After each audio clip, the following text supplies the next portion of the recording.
tarde a todas e a todos. Começa aqui mais uma viagem a bordo do nosso incrível Intercidades. Hoje, como habitual, vamos percorrer alguns pontos do nosso país para lhe dar a conhecer o que de melhor se faz por cá, porque nós é só otimismo em relação ao país incrível que temos e que deve ser mostrado. Vamos ter paragens em Coimbra, Alcobaça, Torres Vedras, Lisboa, Vila Verde de Ficalho. Embarque connosco nesta viagem que vai valer a pena.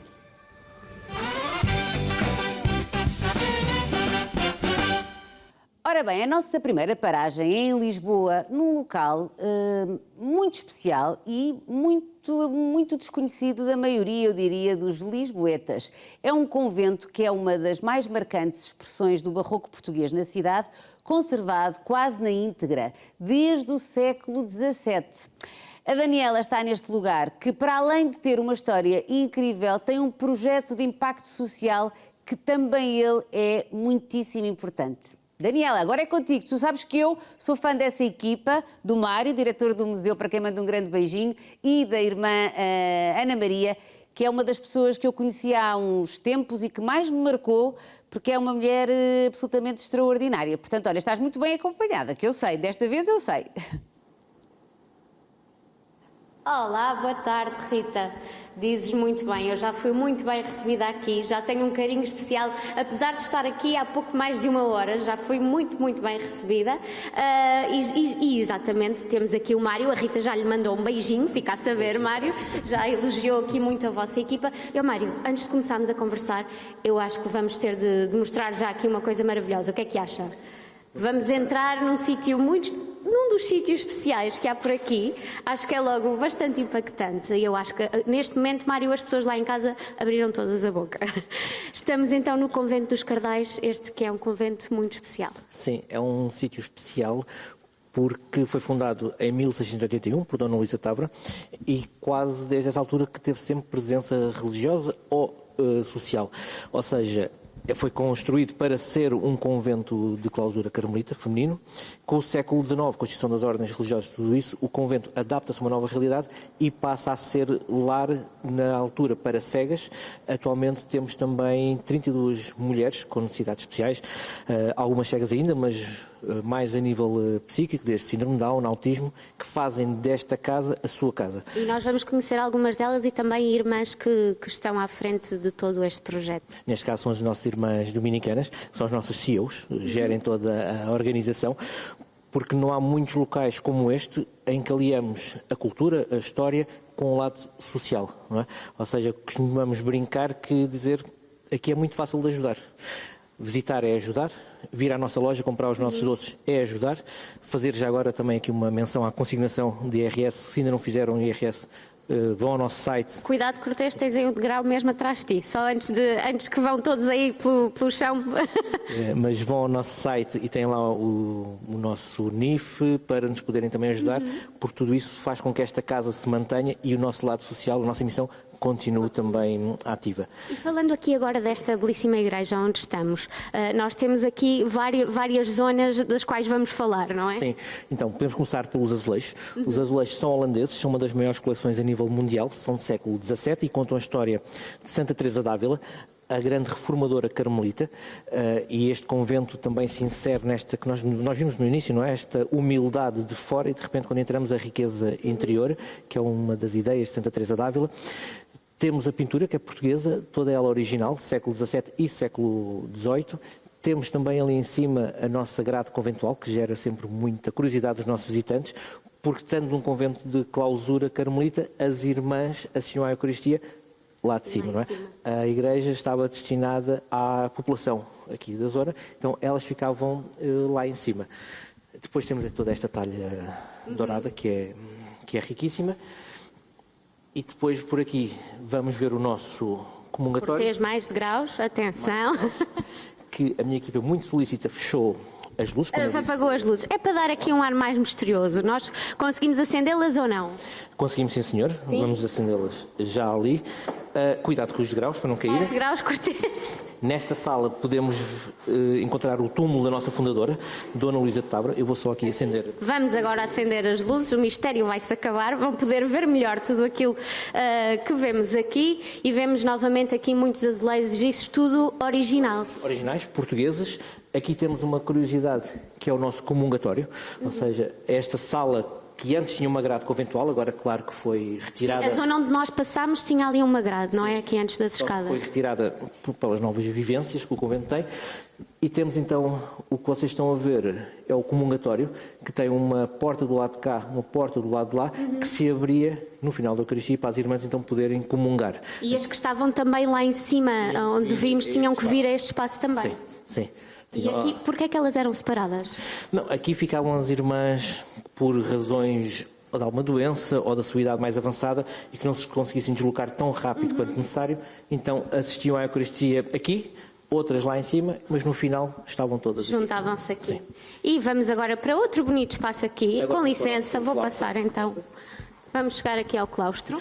O claustro, que é o coração do edifício, porque numa altura em que estava tudo fechado, o claustro era aberto, ou seja, o edifício respirava, apanhava luz, serve também como plataforma giratória, porque nós daqui chegamos a qualquer lado do nosso convento. Era também um sítio onde as irmãs podiam fazer o seu recreio, ou seja, as irmãs carmelitas vivem muito tempo dedicado à oração, mas depois poderiam vir aqui algum tempo do dia para poderem descansar, apesar também o claustro ser utilizado para procissões, algumas celebrações religiosas e também é um local de descanso, como eu vos disse, era o cemitério carmelita, onde Ou seja, aqui por baixo dos nossos pés estarão... em alguns espaços, Em não em alguns. todos, mas sim, ainda temos os números. Neste caso, porque é que não há nomes? Perguntam muito isso. Não há individualidade. São irmãs a servir a Deus e nós não queremos saber quem são. não é? Quem são? Agora, podemos ir por Com aqui. licença, vamos entrar noutro espaço, muitos degraus Cortês, novamente. Lembro que estamos num convento, portanto, é normal que ainda não estivesse a pensar em câmaras deste género para fazer este tipo de visitas. E esta parte toda que nós estamos a visitar é um museu que as pessoas também podem visitar. Sim, sim. Nós estamos abertos todos os dias, exceto à terça-feira, entre as 10 e a 1 e entre as 14 e as 17. E, como eu disse, visitar não é só visitar um sítio que eu acho muito bonito, mas é também ajudar toda esta missão. Vir visitar aqui é um ato de solidariedade, acima de tudo. É. Este espaço onde nós estamos é o nosso refeitório, o refeitório carmelita. Eu gosto muito dele, tudo é original. O chão, muitas pessoas pensam que está degradado. Não, é um chão original, tem 300 anos, é assim. As madeiras das mesas também são originais.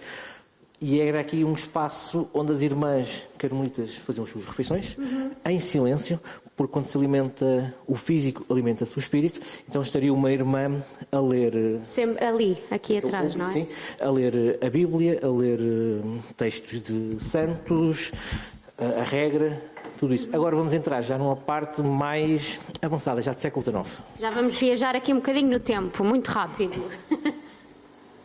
E aqui também, ou seja, este arco acaba por marcar aqui Sim. a passagem... Passagem entre o século XVII e o século XIX, porque a nossa associação, uma associação fundada no século XIX por mulheres, quando chega aqui ao nosso convento, vai adquirir este terreno para construir então o Asilo das Cegas, como era assim designado, e cria este edifício e cria estas ligações também para que a casa se torne uma só e funcional. Esta parte foi toda reformulada, nós Agora vamos virar para onde, Mário? É para aqui? É para aqui. Reinauguramos em julho de 2024, então temos estas condições que parece que estamos num edifício do século XXI, mas não, é um edifício do século XIX que Aqui, foi... inclusive, voltamos a ter azulejos originais. Esta aqui é a parte do refeitório. Sim, esta é a parte do refeitório da nossa família, como nós costumamos dizer, as nossas meninas. Também nós almoçamos aqui porque não há divisões, a equipa e elas somos todos... E acredito que a hora da refeição seja uma hora sagrada. Barulhenta. Barulhenta, mas isso também tem o seu sagrado. E agora vamos ao encontro das irmãs e destas mulheres que vivem aqui. E da nossa família, como nós costumamos dizer, da Exatamente. nossa comunidade. Quantas mulheres vivem aqui atualmente? 32, sim, com várias dificuldades. Temos desde mulheres com síndrome de Down, temos mulheres com autismos, mas que fazem desta casa a sua casa e que é uma casa, eu acho, muito agradável. É incrível. E onde estão as nossas... Olá, muito boa tarde! Tão boas! Onde temos as nossas irmãs? Sim, temos aqui a irmã...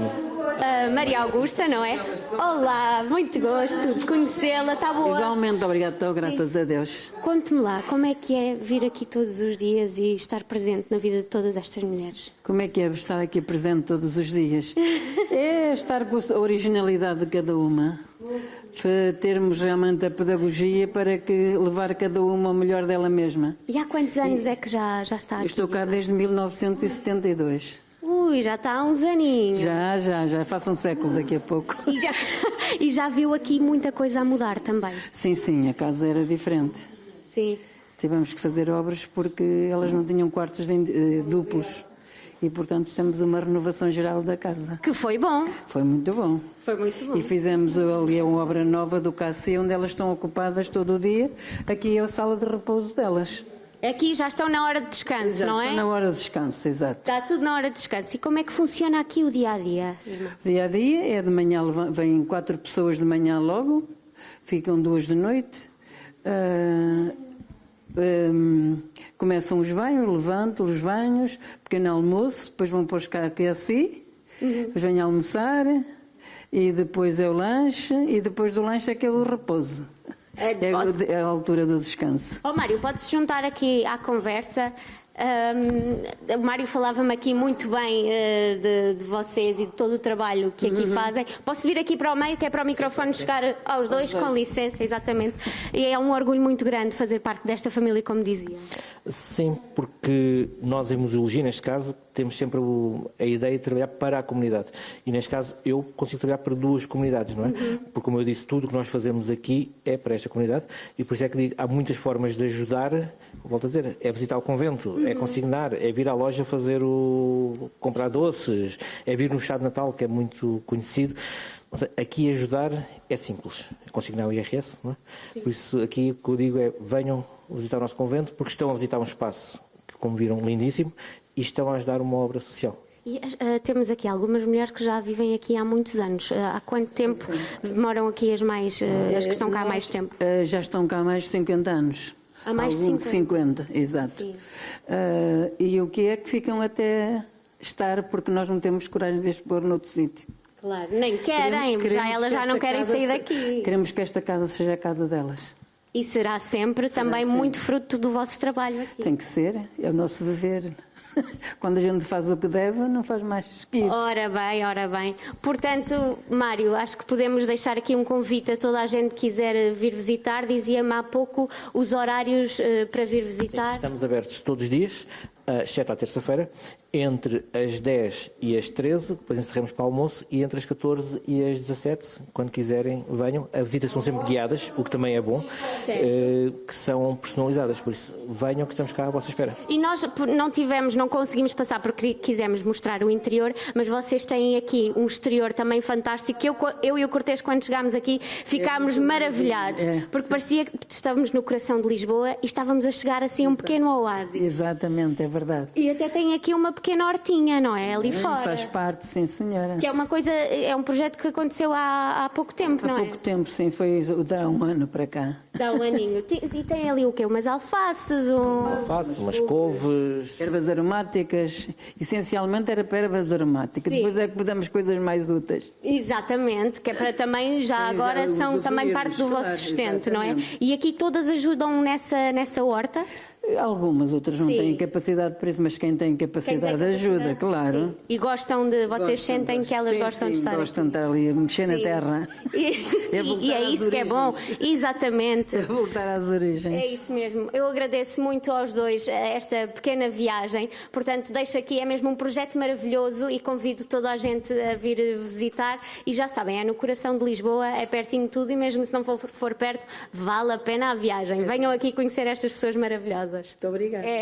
Daniela, posso dizer que eu fiz a primeira visita há cerca de um ano e fiquei completamente espantada como é que na minha cidade, no coração de Lisboa, na Rua do Século, existia este espaço absolutamente incrível, com esta dupla dimensão de um museu que o Mário tão bem dirige e de um projeto social que é extraordinário, extraordinário. Mudou a vida absolutamente destas mulheres, dando-lhes não só alegria de viver, dignidade, trabalho, porque também é disso que se trata, porque elas, não sei se visitaste a loja, mas têm uns doces absolutamente incríveis, ou seja, também podemos ajudar visitando o museu, conhecendo o projeto, indo à loja, comprando alguns dos seus produtos e é sempre bom mostrarmos pessoas que fazem a diferença na vida dos outros. Mando um grande beijinho aos teus convidados, ao Mário, à irmã Maria Augusta e também à irmã Ana Maria, que eu tenho uma adoração especial por ela. Um beijinho muito grande aos três. E obrigada, Daniela.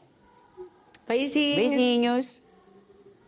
Ora bem, e a minha próxima convidada é artista. Nós já vamos falar com ela, porque ela ficou, como é óbvio, muito encantada com este projeto e disse logo que já tinha aqui umas ideias. Já lá vamos. A próxima paragem é em Torres Vedras, onde encontramos a Filipa Alves, uma mulher formada em prótese dentária, que em 2020 era diretora técnica de uma unidade de saúde. A pandemia e uns patrões que desapareceram deixaram-na sem trabalho e ela fez por si própria e criou aqui um projeto absolutamente extraordinário, que também tem como raiz a sua formação, mas agora virada mais para a arte do que para as próteses dentárias. Vamos ver. It costs that much cause it takes me fucking hours. It costs that much cause I don't have superpowers. So you need to pay for my skills cause exposure doesn't pay the bills. It costs that much cause it takes me fucking hours. I know you think my prices are negotiable, but if you keep on questioning, I will not be so sociable. And feel free to walk away, cause I know just what my art is worth. So hear me when I say that it costs that much, cause it took me years to master. Oh, Filipa, que aventura bonita, mas antes de mais, a Filipa dizia-me assim muito querida: oh, Rita, podemos fazer aqui a ligação entre aquilo que eu estava a ver? Porquê, Filipa? Ficaste com vontade de... Primeiro porque eu também tinha trabalhado nessa área, portanto estava como na direção técnica da uma unidade de saúde para pessoas idosas, uma estrutura pronto, residencial. certo. Não nesta área, portanto, de solidariedade Claro. nesse sentido, mas com este tipo de público.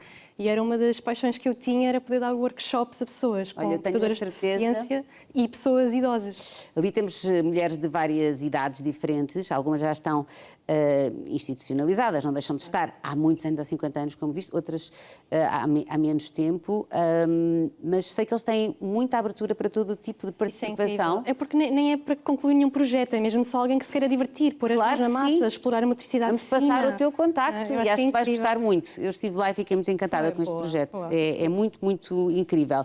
Olha, agora vamos falar de ti, Filipa. Então, a história que eu contei é verdade. Pronto, estavas na área das próteses dentárias, não é? Numa clínica.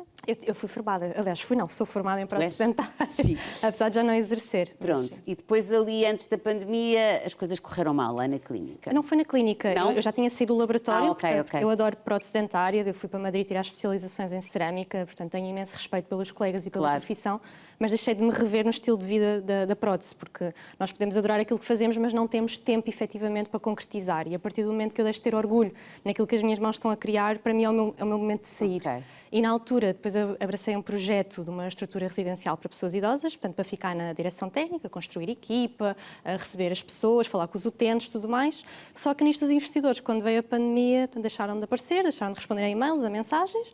E eu, na altura, vivia sozinha, tinha contas para pagar e, obviamente... Acredita que percebo o que estás a dizer. Pois, Percebo. mas eu acho que às vezes é assim, é quando nós estamos na dificuldade também que nos faz sair Sem dúvida. e mexer, porque muitas vezes estamos confortáveis e também não fazemos nada de diferente. E a verdade é que a arte é a minha paixão, é a minha vocação desde que eu nasci, desde que eu sou miúda. Não posso dizer desde que eu nasci, mas pronto, desde que eu me lembro enquanto gente, porque sempre gostei muito de... A minha mãe chamava-me colecionadora de lixo porque eu guardava etiquetas, eu Adoro. guardava tudo. Tudo para mim tinha um potencial para fazer alguma coisa. Ainda Tão hoje em giro. dia eu recebo encomendas em casa e o meu namorado às vezes diz-me: a caixa é lixo. Eu digo: não, eu acho que eu consigo fazer alguma coisa com isto. Mas já não dá para diferenciar o que é lixo do que é que não é lixo cá de casa. E de onde é que tu achas que isso vem? Havia alguma influência na tua família ou alguma coisa? Ou já era uma coisa mesmo assim, tua? a única pessoa que eu tenho mais ligada às artes, digamos assim, era o meu avô materno, que era marceneiro. Bem, mas isso é uma grande ligação às artes. Tenho um enorme respeito pelos marceneiros. Aliás, fazem muita falta. É incrível. Uma falta de marceneiros incrível. É verdade. Não é? Mas assim, na minha família, não tenho ninguém. Eu acho que, não sei se foi também na escola, porque adorei a disciplina de EV. Sim. E senti-me boa em alguma coisa, porque eu era péssima em disciplinas core, tipo biologia, matemática, ciências, essas E coisas. sentiste a tua validação naquele... Eu acho que senti que pertencia a algum sítio, senti que era boa em alguma coisa. E a pessoa também explora, não é? Claro, isso é super importante. É mesmo muito importante quando nós descobrimos o nosso caminho, É não é? espetacular, porque depois também foi na altura em que, quando eles desapareceram, eu também estava sem trabalhar e eu estava alocada a uma empresa com contrato de exclusividade efetiva. E então, pronto, não era propriamente uma opção poder procurar emprego. E decidi dar um murro na mesa de, olha, vou fazer aquilo que eu realmente quero. Vou fazer Que aquilo grande que eu gosto. burro na mesa que tu deste e fazes estas coisas muitíssimo bonitas. Explica-me lá o que é que tu crias, com que inspiração, o que é que tu pretendes criar, estas coisas bonitas que nós estamos aqui a ver em cima da mesa e também estão aí, eu não consigo ver, mas eu vi quando elas entraram no estúdio e fiquei encantada. Está aí um cão salsicha espetacular. Está por terminar ainda, eu trouxe peças Ai, ainda adoro. por terminar. Aliás, estão aqui bastantes peças ainda por terminar. Mas assim, o processo criativo é um bocadinho difícil de explicar, porque há dias em que a pessoa se sente no auge e tem Mas é o uma mesmo ideia. material das próteses. Não. Ok. Aliás, eu fazia dentes em cerâmica. Eu era ceramista. ok. Aqui não, aqui trabalho o gesso, essencialmente. Portanto, entre outros materiais, mas trabalho essencialmente o gesso. E faço muito esculturas personalizadas. Portanto, as pessoas entram em contacto comigo, caricaturo os animais, mandam-me fotografias, ou neste caso até são os noivos, portanto, mandaram umas fotos. São noivos reais? São, ou seja, isto depois tem uma jarra acoplada também que eu fiz, mas ainda está em casa. deixa-me ver os noivos, adoro. Ainda estava a secar. Eu aqui vejo tudo de costas. Ai, muito giro. Mas, assim, a minha arte é representativa, ela não é real. Portanto, Claro. eu não faço os bonecos nunca para ser igual à Certo. pessoa. Portanto, mesmo os animais, o meu objetivo é que sejam carismáticos, divertidos, que a pessoa olhe e que consiga perceber que é o seu animal, consiga perceber que nesse caso, a menina vai oferecer à irmã, portanto, perceber que é a irmã e o noivo. Mas Não, eu acho lindo. Tem uma memória associada, isso é que é tal e importante, qual, não é? Tem tal um e qual. sentimento e uma memória associada. Tal e qual. E aqui, estes aqui, conta-me lá. E tens umas girafas que também são um sucesso, não é? Tenho, a girafa é sim a minha predileta, porque criei basicamente do nada e tornou-se, sem eu saber, a minha peça mais vendida. Está ali debaixo da secretária. Tenho uma girafa ainda, mas a mais icónica é que tem mesmo a coroa de flores, essa tem um chapéu assim de praia. Espera, então deixa-me lá ver. Agora o nosso realizador vai mostrar, porque eu não consigo ver daqui de onde estou, só consigo ver através da Essa televisão. tem as manchinhas, são mesmo feitas com areia. Tem um Esta chapéu de praia. não é a mais icónica está ali? Não tinha Não nenhuma, trouxeste? não trouxe. Mas, por exemplo, ao lado está aí uma branca que vai ser mesmo uma vaca, porque isto é engraçado que as pessoas dizem isto às minhas girafas presencialmente, muitas vezes, ai, que vaquinhas tão giras, e eu antes dizia assim, malta, não é uma vaca, é uma girafa. Hoje em dia, tipo, opa, a arte é subjetiva, está tudo bem. Claro, assim, se querem que não faz seja problema, uma... tá. E então acabaste mesmo por fazer uma Foi isso, vaca. agora tive mesmo uma senhora que me encomendou uma vaquinha, então pronto, ainda está branca, falta lixar e pintar. Ó Diogo, já agora, abre um bocadinho. Obrigada. Está ali um rapazito, quem é? É o David, é o meu namorado. Ai, adoro, trouxeste o teu namorado. Trouxe, é o David e sou eu, portanto foram as duas peças que eu fiz em casa. Para ter para casa são as minhas duas peças, são minhas mesmo, portanto essas não foram vendidas. Olha, reparámos todos, quando entraram as tuas peças em estúdio, que não fazes os olhos. Tem alguma... Por acaso tem, mas por uma única questão. Estas, porque são as minhas peças iniciais e eu não tenho nenhum background em artes, Ok. portanto eu inicialmente era Aqui muito puseste umas difícil. pestanas, ficou super giro, adorei. Mas é porque eu tinha mesmo muita dificuldade em fazer olhos. Ok. Hoje em dia é engraçado que as pessoas até acham piada aos olhos dos cães, porque já é onde eu me dedico mais. Portanto, eu depois também assim, há quem leia romances à noite e eu passo imenso tempo a ver vídeos, a ler as diferenças entre as espumas de poliuretano, a ver manuais de instruções de materiais, porque quero mesmo aprofundar e como não tenho esse background, preciso mesmo de me focar nisso. Olha, e onde é que nós podemos encontrar as tuas peças, o teu trabalho, fazer-te encomendas? Como é Nós que é? temos site, tenho site e tenho o Instagram, mas essencialmente as pessoas contactam muito através do Instagram. Também já vendi as coleções em loja, mas hoje em dia essencialmente é através da minha página do Instagram. É melhor irmos através do Instagram do que do Sim, site, não é? sim, mais podem ir do fácil. site também porque tem lá os contactos, mas no Instagram a pessoa manda-me normalmente logo uma mensagem direta. E tu, por norma, gostas mais de criar quando te pedem qualquer coisa, quando é uma encomenda, ou gostas mais das coisas que saem da tua cabeça? É assim, eu, graças a Deus, não tenho muito tempo para criar peças da minha cabeça porque eu, felizmente, tenho encomendas. Mas sou sincera, apesar de gostar de ter a liberdade criativa, adoro que as pessoas me peçam encomendas porque eu gosto muito das relações interpessoais. E então, ter esculturas personalizadas permite-me falar com a pessoa, Claro. conhecer as suas histórias, conhecer as histórias dos animais e faz-me criar aqui um contacto com alguém. Então, Gosto muito das esculturas Sim, deve ser uma personalizadas. sensação muito bonita tu poderes fazer parte, acabas por fazer parte da história daquelas pessoas. E as pessoas não é? quando recebem também, ai que giro, eu vejo bem o meu animal, Filipe, a minha mãe fartou-se de chorar. E é muito giro, cria-se uma relação bonita. Tu trabalhas no teu ateliê com o teu filho, Sim, tenho o meu Vicente. pequenino, Sim.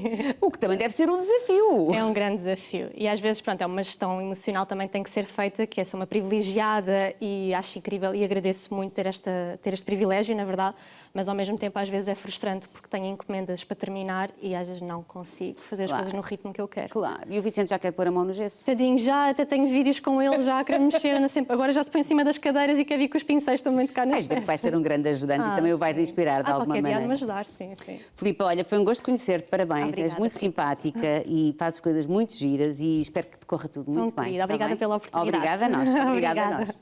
Agora, vamos viajar até ao Porto, onde está o jornalista João Nogueira, que nos vai dar os destaques de hoje do site do nosso Conta Lá. João!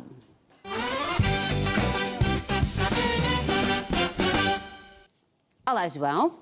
Outra vez? Olá, Rita. Como estás? Olá, tudo bem? Está tudo bem? Olá. Estou-te a ouvir Sim, mal. sim. Estou-te a ouvir assim um bocadinho. Estás a ouvir bem? Agora estou. Vamos lá, olha, vou-te dar a palavra e não te vou interromper, que é para isto Ok. correr bem. Vamos lá aos destaques de hoje. Ok, obrigado. Obrigado. Olha, num primeiro destaque, vou começar aqui por um problema que é forte em Portugal, que está relacionado com o ensino. A taxa de abandono escolar é muito forte e tem sido crescente no nosso país, especialmente quando falamos de alunos de comunidade cigana. E num dos destaques do site do Conta Lá, que abriu hoje o dia, temos um artigo da jornalista Mariana Muniz, que partilha o caso de 3 estudantes de etnia cigana de uma escola em Oliveira do Bairro, em Aveiro, que graças a uma bolsa entregue pela AIMA, a Roma Educa, eles basicamente inauguraram esta bolsa e concluíram os estudos. Basicamente este artigo lança um retrato sobre esta questão, a importância de incentivos à educação e como é que estas bolsas podem promover ou seja, contrariar aqui a tendência do abandono escolar e contribuir para o sucesso escolar e os estudantes a terminarem o ensino. Ainda assim, o Conta Lá falou com o diretor deste estabelecimento de ensino, que disse que estes apoios são poucos ainda e que muitos deles acabam por, ainda que existam, acabam por não chegar à maioria dos estudantes, que depois acaba por desistir por falta de incentivos. Noutro destaque, temos uma inovação aqui ao lado, que aconteceu aqui ao lado, que foi apresentada em Espanha durante esta quarta-feira, que nos deixou a todos de olhos atentos. Foi criado um robô, assim, parecido a um cão, se é que poderemos dizer assim, que ajuda no combate a incêndios. Ele consegue ir a zonas perigosas, de difícil acesso, e leva uma mangueira que combate as chamas, no fundo, e ao mesmo tempo ele recolhe dados em tempo real e ajuda aos meios humanos que estão no terreno a atuar com mais segurança e agilidade.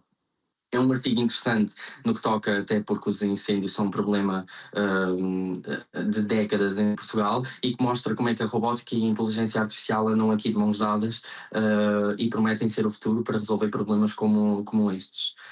Também temos outro destaque, noutro destaque que eu acho importante ressaltar, que podem encontrar no site, que está relacionado com as declarações do Presidente da Associação Nacional de Municípios sobre o Fundo Portugal Transformação, Recuperação e Resiliência. Basicamente, o Pedro Pimpão veio a público hoje e pediu a participação ativa dos municípios portugueses na gestão deste fundo. Isto para contexto, para explicar porque está a ser elaborado neste momento um modelo de gestão deste fundo, e basicamente Pedro Pimpão confirma e alega que os municípios estão mais que prontos, e há mais que provas dadas, é assim que ele diz, de que os municípios estão prontos para gerir dinheiros públicos. De relembrar que este fundo tem um envelope de cerca de 23 mil milhões de euros e um horizonte temporal de execução para 9 anos. Esta e mais notícias que podem encontrar no site do Conta Lá. Obrigada, João. Muito obrigada. Fiquei particularmente entusiasmada com o robô, que se puder ajudar-nos a proteger as nossas florestas, também poupar os bombeiros, olha, pode ser que seja um bom exemplo de aplicação de tecnologia e da inteligência artificial ao serviço da comunidade. Obrigada e até amanhã, João. Obrigado.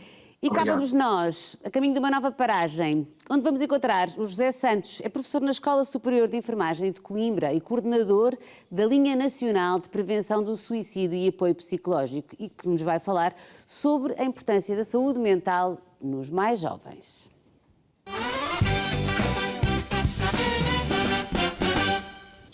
Olá, José, como está? Isto é sempre uma coisa, sabe que quando pensámos em convidá-lo, e porque é uma das pessoas, dizemos isto sem qualquer dúvida, com o seu currículo, que mais estudou e mais sabe e mais percebe desta questão da suicidologia, que eu nem sabia, confesso-lhe, que existia este termo. E sabe porquê que eu não sabia? Porque eu acho que existe alguma dificuldade ainda de abordar este tema no plano mediático. E eu até percebo porquê, os dois percebemos porquê, tem de ser abordado com pedagogia e com algum cuidado. Concorda? Comecemos por aí. Sim. Primeiro, agradecer a oportunidade, prazer é nosso. Cumprimentá-la também.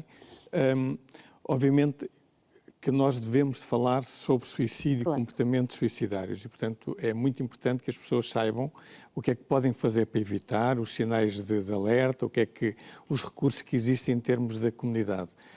Temos que o fazer com algum cuidado, porque também há perigos se falarmos, por exemplo, se idolatrarmos a pessoa que morreu por suicídio, se tentarmos ter um tratamento, eu diria, primeira página sobre atos que não interessam. Sensacionalista. Exato. Pode provocar mimetismo que são muito perigosos, que é muito perigoso esse fenómeno. E que acontece, verdadeiramente acontece, não é? Claro, e que está muito identificado, muito bem conhecido. Falávamos há pouco dos jovens, a questão do suicídio do Kurt Cobain, dos Nirvana, por exemplo, está muito bem documentado sobre a influência que exerceu sobre outros jovens, sobre jovens que tiveram comportamentos e que mimetizaram esse comportamento, e nas pessoas com mais idade, adultos, também com a questão do suicídio de um jogador de futebol que foi guarda-redes do Benfica, que era o Robert Enke, exatamente, e que morreu por suicídio, e que também houve uma mimetização desse comportamento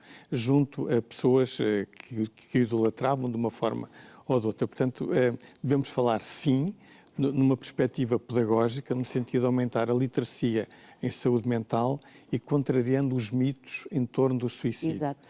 E um dos mitos, me permite, com certeza, eu quero ouvi-lo. Mais importante, se calhar, aqui é contrariar esta ideia de que quem quer morrer por suicídio não pede ajuda, por exemplo, ou que não podemos fazer nada para evitar. Bem, eu gostava de dizer que o suicídio é prevenível.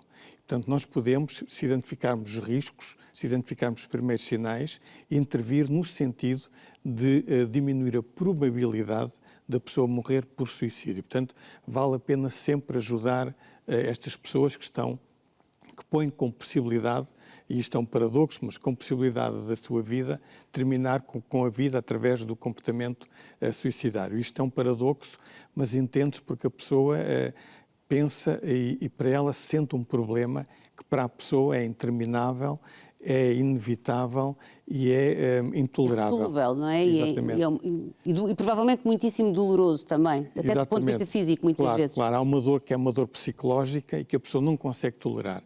E, portanto, ela vê como única saída a questão do comportamento suicidário. Portanto, é preciso dizer que essas pessoas podem ser ajudadas e que há formas de ajudar essas pessoas com profissionais de saúde mental. E falou-me aí de uma coisa muitíssimo importante da comunidade, já lá vamos, das respostas que existem. É muito importante passarmos essas respostas, porque também há uma ideia, não sei se a certa altura, não sei se percebe muito bem que existe de facto essa capacidade de ajuda na própria comunidade, mas há aqui outra questão ainda falando e abordando da responsabilidade que todos nós temos a abordar o tema, se na comunicação social, digamos que linear, nas televisões, existe já alguma literacia em relação à matéria. Nós temos agora as redes sociais, onde não existe fiscalização nem literacia nenhuma em relação à matéria, a este tema, e onde até há coisas gravíssimas, como sabemos, que são comportamentos muitas vezes até de desafios, coisas muitíssimo complicadas e difíceis de analisar e difíceis até para os cientistas de oferir a gravidade, não é? Uma das razões por que está hoje é porque nós gostaríamos de perceber o que é que nós podemos fazer também para as pessoas mais novas, não é? Que são mais suscetíveis a esta contaminação através das redes sociais. Como é que estamos? Que diagnóstico faz disto tudo? E como é que nós estamos com este público mais jovem? Muito bem. São muitas perguntas, eu sei, peço Sim, desculpa. eu vou tentar... Sim. A primeira mensagem que eu gostava de transmitir no âmbito da sua questão é que a esmagadora maioria dos adolescentes não tem problemas na vivência da sua adolescência. Testa limites, testa a questão da individualidade, da autonomia, faz parte e, portanto, vive perfeitamente bem a sua adolescência, cerca de 80%. Isso é muito bom. Exato, e, portanto, isto é um bom indicador. Estamos a falar de números em Portugal? Números a nível global. Mundial? A nível Ok. mundial, sim. Cerca de 20% poderão ter qualquer transtorno do ponto de vista da saúde mental. A esmagadora maioria terá problemas de ansiedade, depois sintomatologia depressiva e depois então o transtorno da atenção, aquilo que é agora chamado como hiperatividade. Déficit de atenção, exatamente, essas coisas assim. por aí. Mas para dizer que a esmagadora maioria não tem qualquer problema. Depois, estes jovens, geralmente é necessário estarmos muito atentos porque eles muitas vezes não são explícitos na sua comunicação. Ok. Ou seja, a forma de eles verbalizarem. Já estamos a falar só dessa minoria que está em Dessa risco. minoria, Ok. minoria. Portanto, 1 em cada 5 ou 2 em cada 10. Mas eles muitas vezes não são explícitos no seu sofrimento. Portanto, temos de estar atentos a todos os sinais. À questão da roupa, à questão das tatuagens, por exemplo, como se comportam em determinados Como assim? contextos. Explique-me, as roupas e as tatuagens eu não compreendi. Por exemplo, eles podem ter um mimetismo de um comportamento. Por exemplo, imagino que na subcultura gótica, por exemplo, se ouvem grupos como, por exemplo, Marilyn Manson, que apela à questão do suicídio. Temos que perceber, se vimos um jovem com uma t-shirt dos Marilyn Manson, temos que perceber, olha, o Marilyn Manson, diz-me o que tu sabes sobre isso. E ele poderá dizer, não sei nada, porque toda a gente comprou e eu também comprei, estamos tranquilos. Pode-nos dizer, eu gosto por causa das guitarras, mas não percebo inglês, portanto não sei, e tranquilo. Mas pode-nos dizer, sabe, eu acho que ele escreveu a letra a pensar em mim.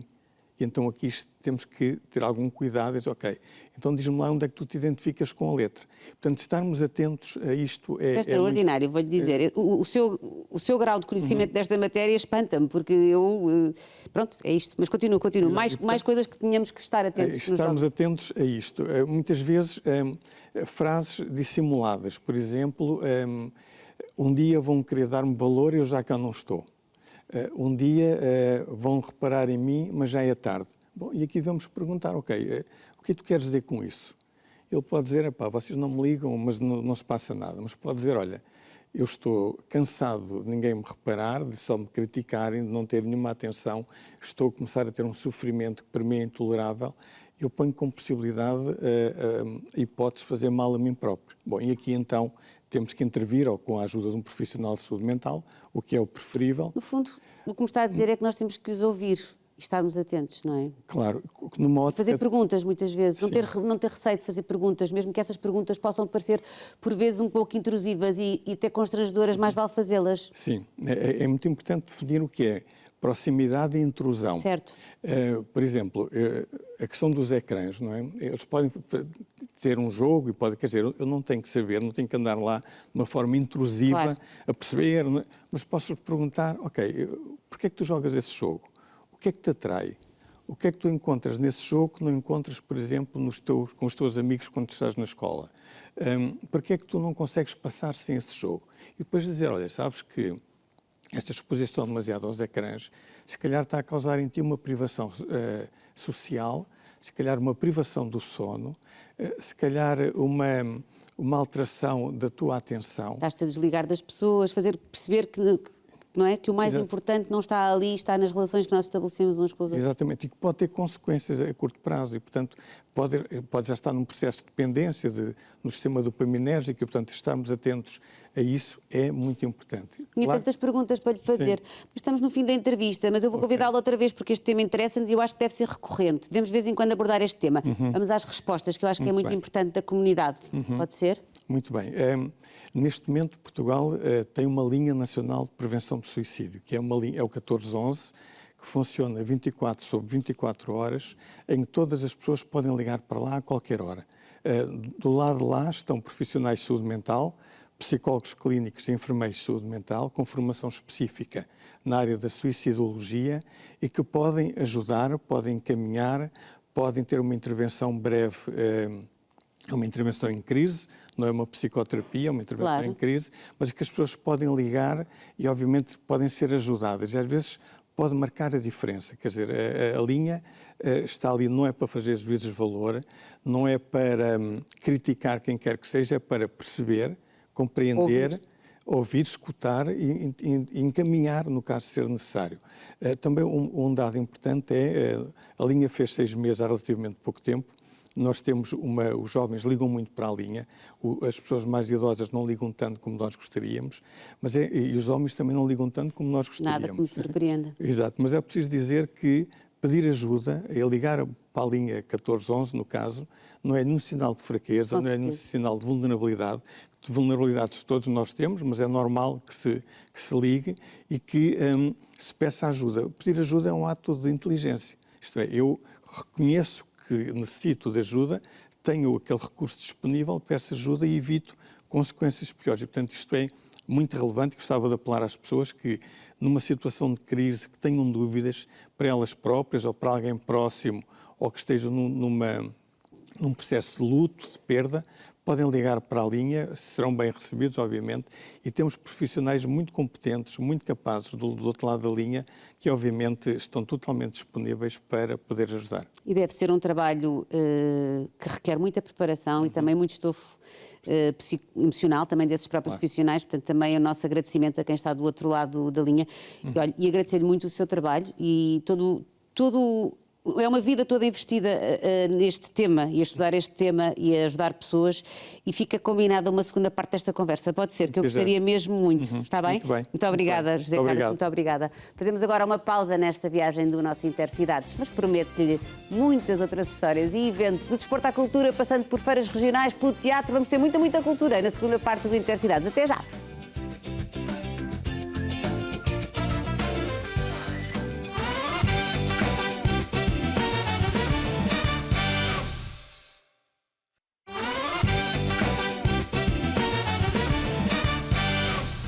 Sejam bem-vindos a bordo do nosso Intercidades. Agora rumamos a Alcobaça, onde se vai realizar o evento Dias Abertos da Arte em Rede, um projeto de cooperação, imaginem a loucura.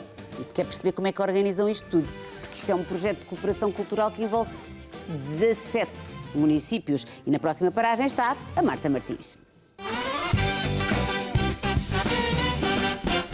Olá, Marta. Como é que se articula 17 municípios num evento cultural? Acho muito giro, mas se calhar vamos começar por explicar o que é isto dos Dias Abertos da Arte em Rede. Então, se calhar começando por o que é a Arte em Rede. Exato, começando pela Arte em Rede. A Arte em Rede é uma rede cultural de 17 municípios. Portanto, existe há 21 anos. Portanto, já andamos nisto de articular municípios há algum tempo. Ainda bem.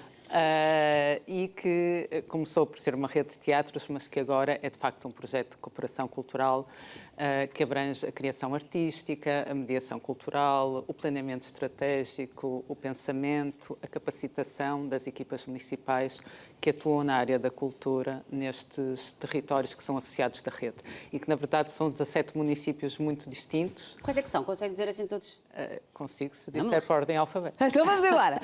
Abrantes, Alcanena, Alcobaça, Almada, Barreiro, Lisboa, Moita, Montijo, Montemoro Novo, Oeiras, Palmela, Pombal, Santarém, Sesimbra, Sobral de Montagraça, Tomar e Torres Vedras. Teve 20 na oral, Marta, está aprovadíssima. Está aprovadíssima como diretora-geral. Estou a brincar. E, portanto, isto acontece como? Ou seja, para eu que nunca participei, se eu quiser visualizar como é que isto se processa, como é que isto acontece? A Arte em Rede. Portanto, os associados são municípios, são câmaras municipais com as quais nós trabalhamos regularmente e, portanto, eles participam ativamente naquilo que é a gestão da rede e dos seus projetos. E o que nós fazemos, existe uma equipa executiva, nós propomos projetos a estes municípios, procuramos financiamento para eles, os municípios também participam, obviamente, com cotas anuais. E são projetos que envolvem sempre a criação artística nos territórios, portanto... Com artistas locais? Artistas locais ou não só. Não só. O que tentamos é colocar artistas das artes performativas a trabalhar com os territórios, nos territórios. Com as comunidades. Com as comunidades, sim. Portanto, todos os processos de criação artística, que são processos de longa duração, de cerca de 2 anos, envolvem práticas participativas. Portanto, convocam as populações também para participar nos processos. Pois isso é que me parece muito interessante, é o envolvimento das populações, mas também o lado de vocês ajudarem naquilo que é muito importante no processo artístico, que é também encontrar-se financiamentos, não é? Isso é que pode ser aqui uma grande mais-valia e um grande empurrão para alguns artistas que, se calhar, de outra forma, não conseguiriam apresentar os seus trabalhos. Sim, sim. Nós acabamos por conjugar aqui uma série de forças, portanto, a participação dos municípios, a participação de outros instrumentos de financiamento, como, por exemplo, a Direção-Geral das Artes, ou os fundos europeus, com o Programa Europa Criativa, ou também alguns fundos, como a Fundação Carlos Gulbenkian, com quem também temos uma relação antiga de cooperação. E, portanto, encontramos aqui uma constelação que permite criar um projeto robusto, que permite aos artistas também terem um orçamento e terem tempo para trabalhar nos territórios, porque nós temos vindo cada vez mais a apostar em processos que construam relações duradouras e sustentadas. Certo. Portanto, estamos menos interessados em projetos de curta duração e que se esgotam apenas na apresentação, mas que sejam o resultado desta relação de confiança que se vai estabelecendo.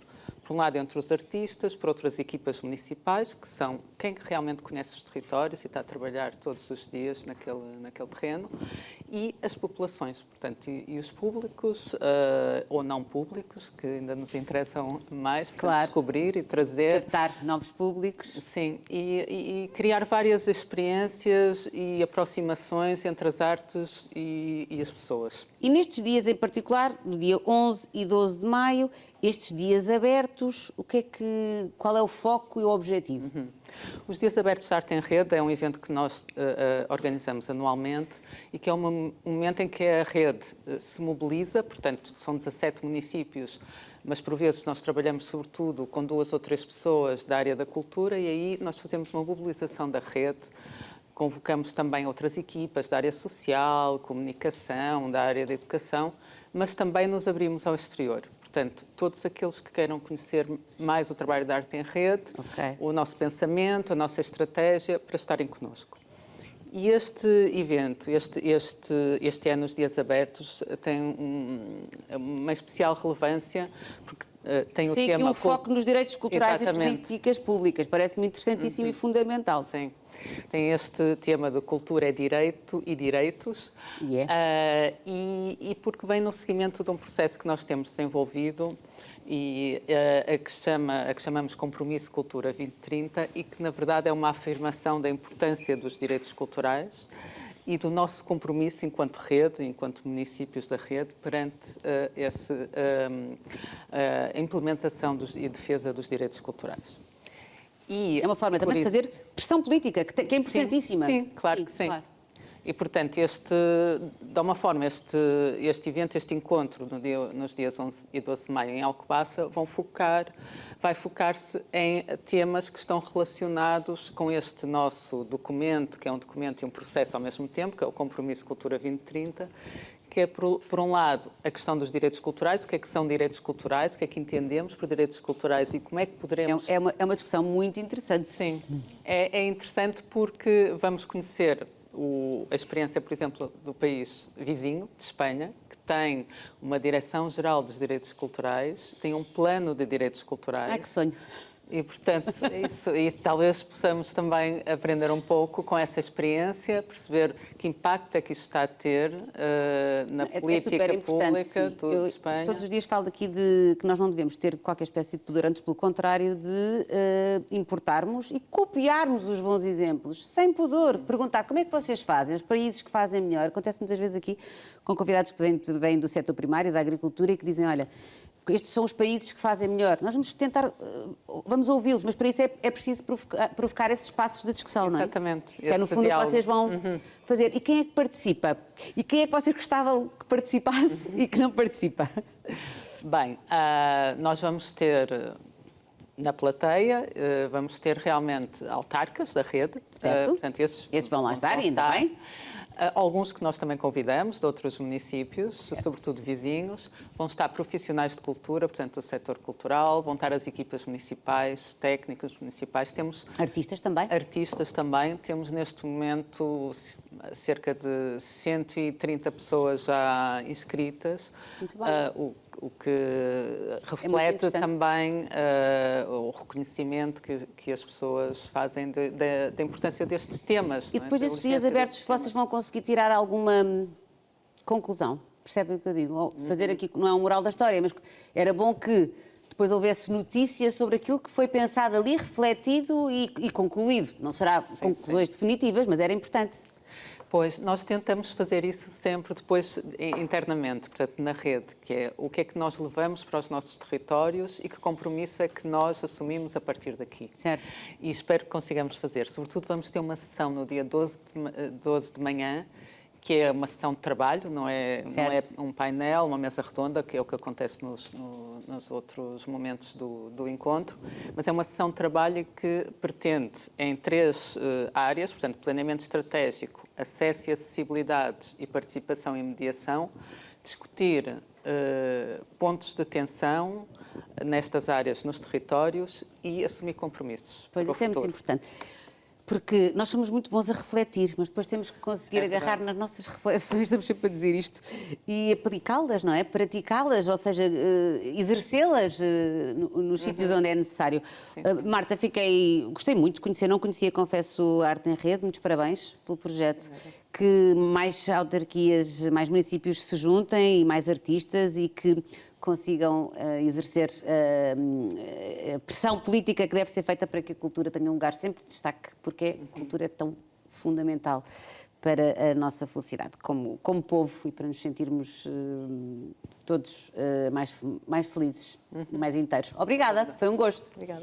E agora vamos viajar até à Vila de Garvão, no concelho de Ourique, onde neste próximo fim de semana se realiza a Feira de Garvão. O Presidente da Câmara Municipal de Ourique veio aqui fazer uma visita, mas que honra! Marcelo David Guerreiro já está à nossa espera na próxima paragem.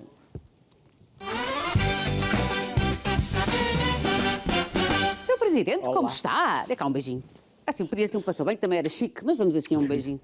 Como é que está? Tudo bem. Aqui a pensar que a última vez que nos encontramos, não vou cometer nenhuma inconfidência, mas eu estava em família numa esplanada e agora onde? Lembra-se? No Algarve. Foi no Algarve, não foi? Pois, eu lembro. Alguns no mês de agosto, em altura. Pois claro, depois só podia ser em altura. E eu lembro-me de pensar, que presidente tão novo. Já foi há uns anos. Ainda era mais novo do que agora. Então vamos lá tentar perceber o que é, porque é que é gira esta Feira de Garvão, que está quase a acontecer, de 8 a 10 de maio, não é? É uma exposição agropecuária, vai no 30º ano, portanto, já tem 30 anos de existência? Bom, a Feira de Garvão tem muito mais. A exposição é agropecuária tem 30 anos. A Feira de Garvão mas assim já é muito tempo. é uma feira secular, era uma feira tradicional, onde agentes da nossa região se reuniam e faziam, no fundo, os seus negócios, agentes que produziam os seus animais, transacionavam os seus animais, e era um momento de encontro. Era também um momento muito importante em termos culturais e muito vincada na cultura da nossa região, e era, acima de tudo, um momento de encontro, de impacto económico. E de negócio também, não é? Negócio, os tempos evoluíram, naturalmente que, fruto daquilo que é as realidades de hoje, a Feira do Gado, como era assim conhecida, evoluiu para uma exposição agropecuária, mas continua a ser, sem dúvida, das feiras mais genuínas que existe no sul do país. E que agora está muito renovada, e ainda bem, porque para além de manter a exposição, obviamente, tem depois também todo um lado também cultural e gastronómico e tudo, não é? Que Sim, atrai as pessoas. Tem toda esta parte de exposição, mas tem também tudo aquilo que é o encontro entre culturas, aquilo que é as nossas tradições, o canto alentejano, aquilo que é o canto ao baldão e ao despique. Por isso é um momento cultural também muito importante para o nosso território. E por isso nós continuamos a dinamizá-la em organização conjunta com a Associação de Criadores do Porco alentejano, de forma a podermos afirmar aquilo que é a nossa identidade rural, aquilo que é as nossas atividades do nosso território rural e a valorizar aquilo que se faz no nosso território. E o povo gosta desta feira?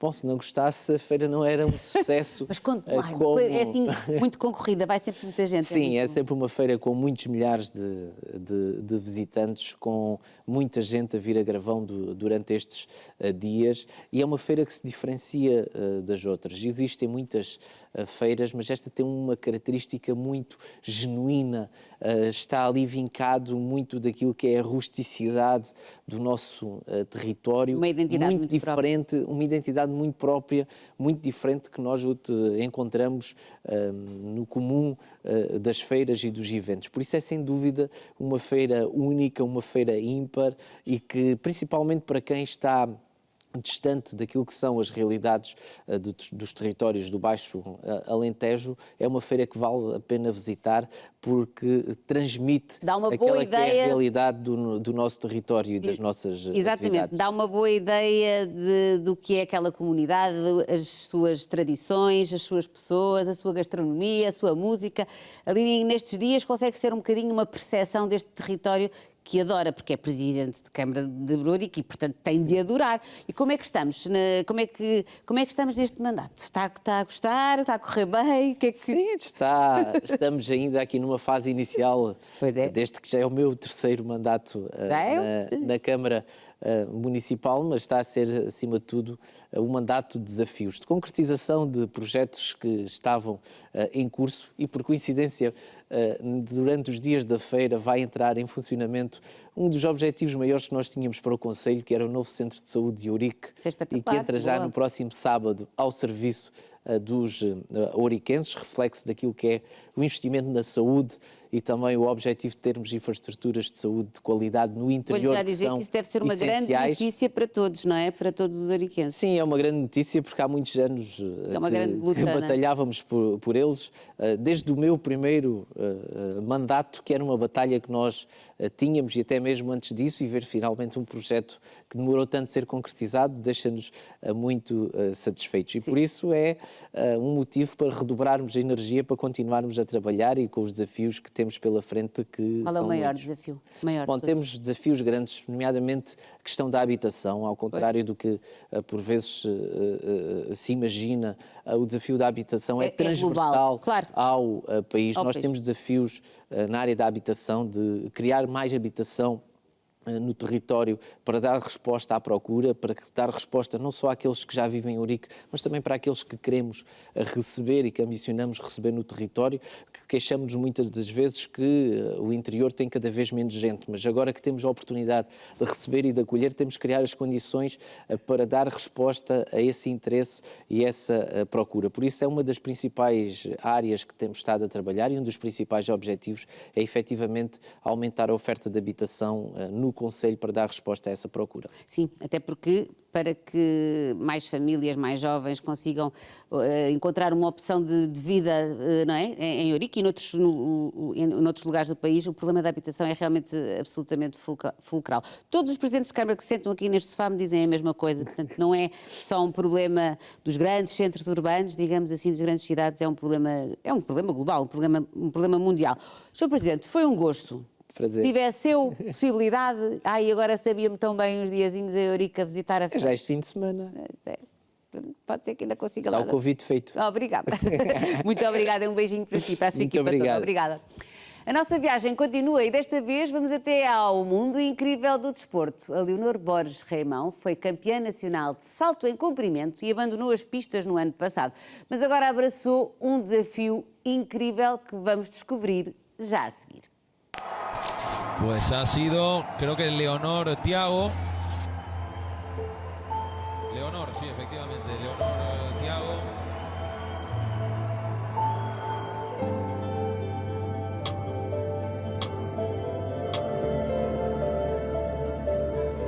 No sítio. É incrível, não é? Fogo.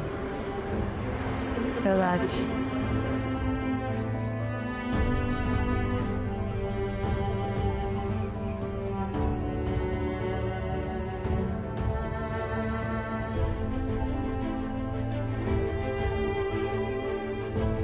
Treinávamos todos os dias, depois passávamos sempre para a caixa de areia, aquecíamos lá fora.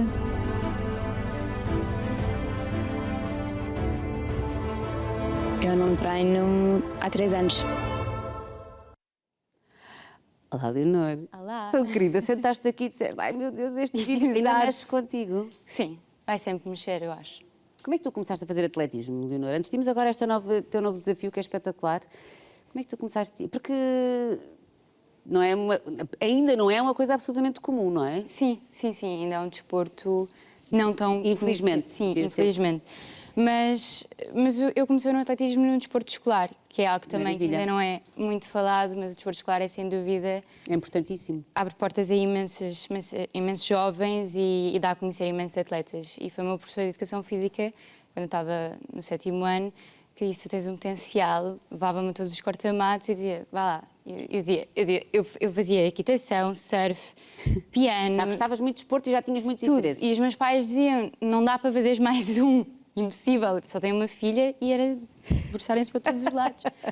E eu fazia tudo, mas houve uma vez num desporto escolar, numa prova de mega sprint, que o meu professor levou-me ao meu primeiro clube, foi o Clube Desportivo Recreativo Ribeirinho, na Baixa da Banheira, e eu comecei a praticar atletismo. Foi assim algo muito natural.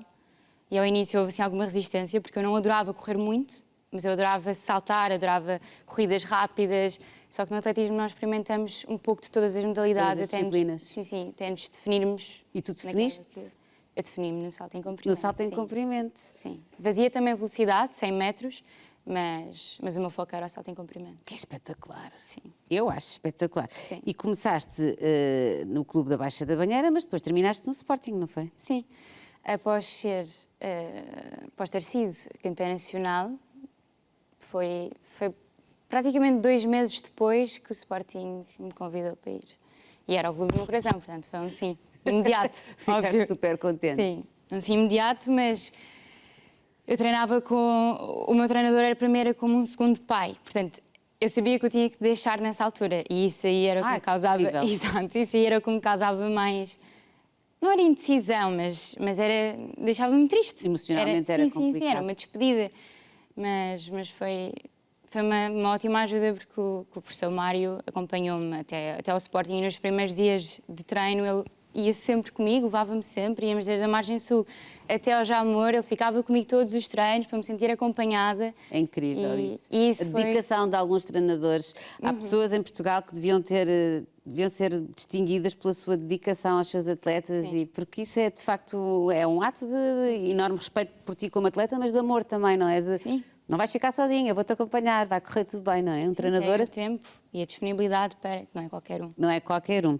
Entretanto, bom, abraçaste agora aqui um desafio incrível no Comitê Olímpico, não é? Verdade. Explica-me lá o que é que vai acontecer. E de onde é que vem já essa vontade de comunicar, porque é o que tu vais fazer agora. Já estás a fazer? Sim.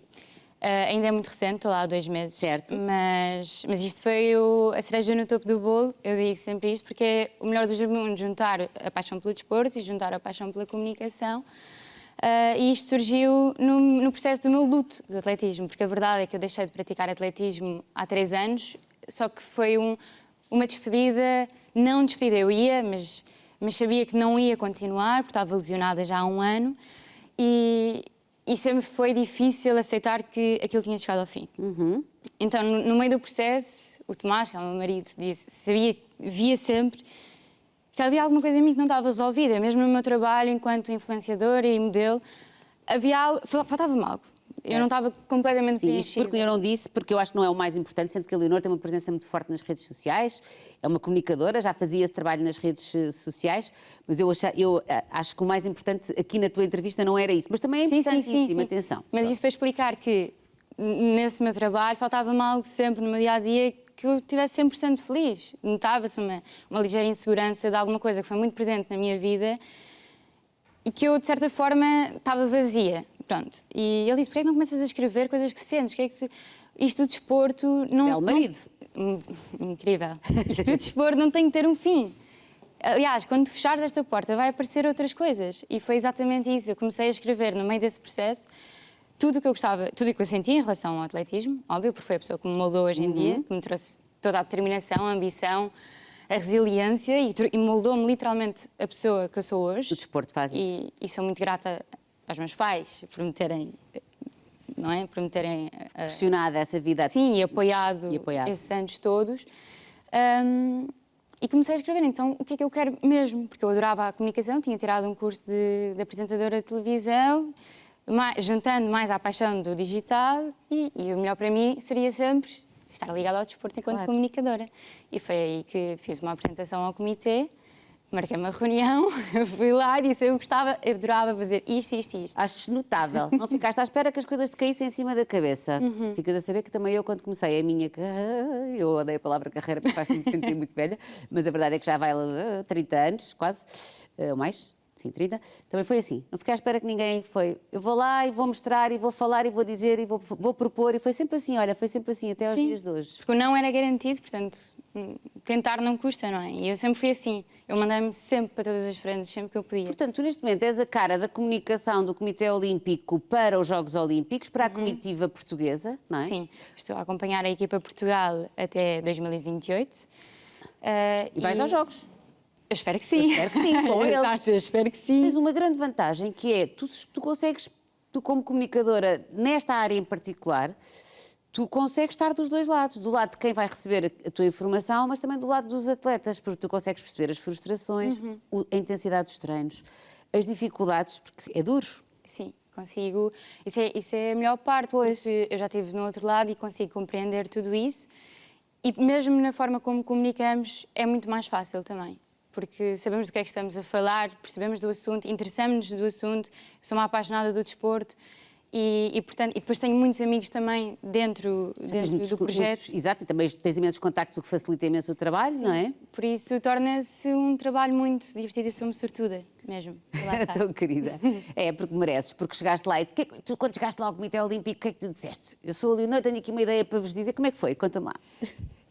Quando cheguei Isto é uma reunião muito engraçada, porque eu cheguei lá cheia de ideias e montei toda uma apresentação, um PowerPoint, todo, com uma planificação já de um ano. Ah, claro! De um ano, segundo ano e terceiro ano, até 2028. Disseram-me, nós adoramos, tu estás cheia de ideias, infelizmente vamos ter que começar pouco a pouco a moldá-las, mas vamos chegar lá e eu espero que sim. Espero conseguir trazer o meu grande objetivo no comitê.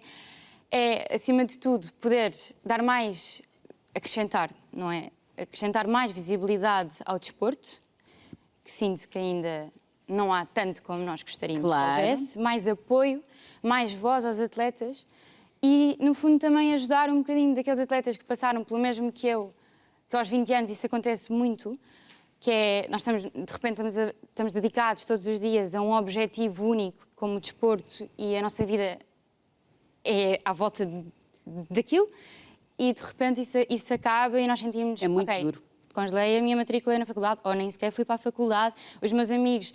Estão todos nas suas vidas. Os meus amigos, cada um está na sua vida. Eu não tenho amigos. Os meus pais, coitadinhos, apoiam-me nisto. Se eu deixar isto, é uma desilusão para eles. E de repente dás por ti aos 20 anos completamente perdido. Não é? É muito importante tu falares disso, porque as pessoas não percebem que para se conseguir ter uma carreira na alta competição abdica-se de muita coisa. Eu vi muitos atletas a fazer isso. Aliás, eu trabalhei com o teu atual presidente, com o Fernando Gomes, que é uma pessoa maravilhosa. Tens muita sorte de trabalhar com ele. Muita sorte. É mesmo. E eu também trabalhei com ele e também acompanhei muitos atletas que acabaram as suas carreiras e muitas vezes as pessoas esquecem-se que eles não foram sair à noite, eles não foram à festa, eles não foram... Portanto, há toda uma rede, os amigos são do desporto, mas há toda uma rede que não foi construída porque eles estavam a lutar por um objetivo. Foi isso que tu sentiste também, não é? Sim, e somos novos, mas naquela altura parece que já tenho 20 anos. Não, nós temos a vida toda pela frente e eu sei que ainda vão surgir coisas boas, mas aos 20, quando não temos um grupo de amigos, eu pelo menos não tinha um amigo em cada sítio.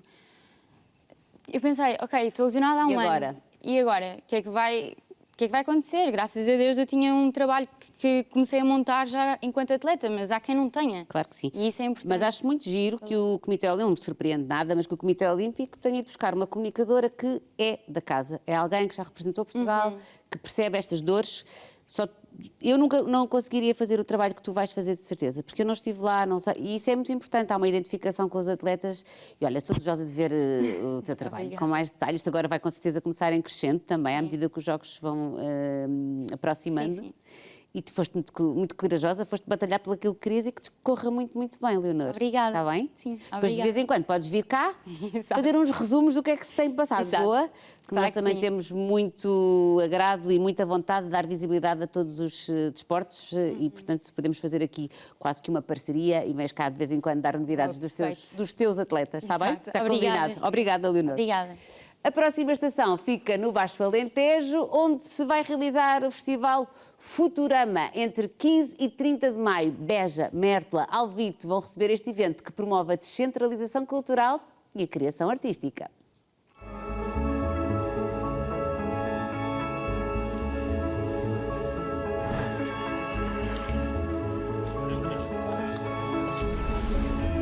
Esta exposição chama-se Eu Vi uma Cobra a Voar e parte do imaginário popular e, portanto, tem este universo muito ligado ao lugar específico, mas também muito ligado a uma certa magia também.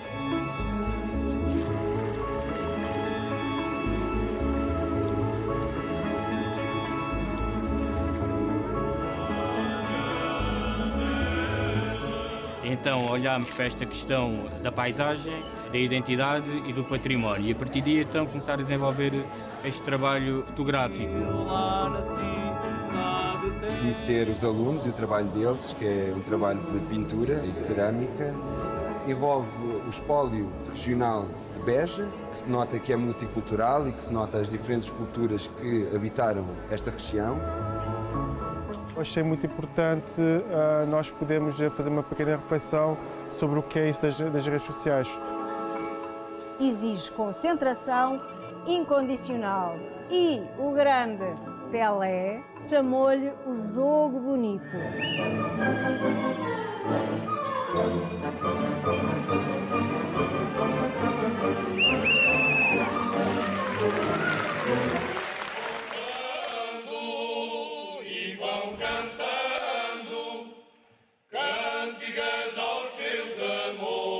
Fala de recordações e de memórias. Desafiei os alunos da Universidade de Sénior para pensarem nos objetos e em objetos que significassem de alguma forma uma memória que eles tenham guardado em casa, uma memória da terra. Convoca a escrita de grandes autores da língua portuguesa, poetas, porque o canto, sendo uma cultura e uma tradição viva, necessita, para não cristalizar, ter novos compositores, novos autores.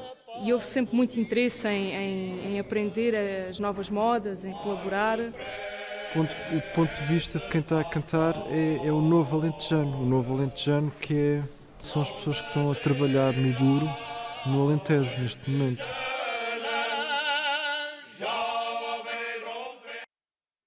Pois é, coisas incríveis que se passam por esses territórios. No caso é o Festival Futurama, que se realiza entre 15 a 30 de maio, entre Beja, Mértola e Alvite. Eu estou com a Rita Fialho Valente. Olá, Rita. Olá, obrigada por teres vindo. Obrigada. A Rita é coordenadora do projeto e da programação do Festival Futurama e do ecossistema cultural Futurama. Interessa-me mais isso. O que é isto do ecossistema cultural Futurama? Isto, o ecossistema, o Futurama é uma associação cultural sem fins lucrativos que iniciou este projeto após pandemia, de ver como no Baixo Alentejo práticas culturais contemporâneas, programação mais contemporânea era difícil de chegar, então criar este projeto para descentralizar a programação, sair dos grandes centros urbanos e também sair, mas também levar a comunidade a fazer, ou seja, quando há territórios que não estão tão habituados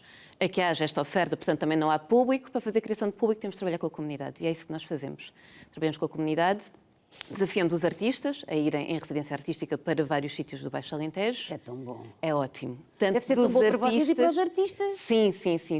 É uma experiência muito boa porque estão em contato com a comunidade, seja educativa, sénior, de comunidades especiais, e há uma grande ligação entre... Crescem eles também como artistas, crescem muito, não é? Muito. Porque quando nós estamos a fazer um trabalho num território considerado de baixa densidade, digamos assim, num território considerado aos olhos de Lisboa interior, porque eu acho que isso é toda uma questão. Uma questão. Do ponto de vista... É um ponto de vista muito egocêntrico de quem vive em Lisboa. um artista ter a possibilidade de ir para esses territórios trabalhar com as comunidades, eu acho isso fantástico. É muito bom. Primeiro, quebra aquela ideia de que o Alentejo é longe. O Alentejo é perto. Mas Portugal é tudo perto. E temos comboio também para ir para lá, que é rápido. Portanto, é perto.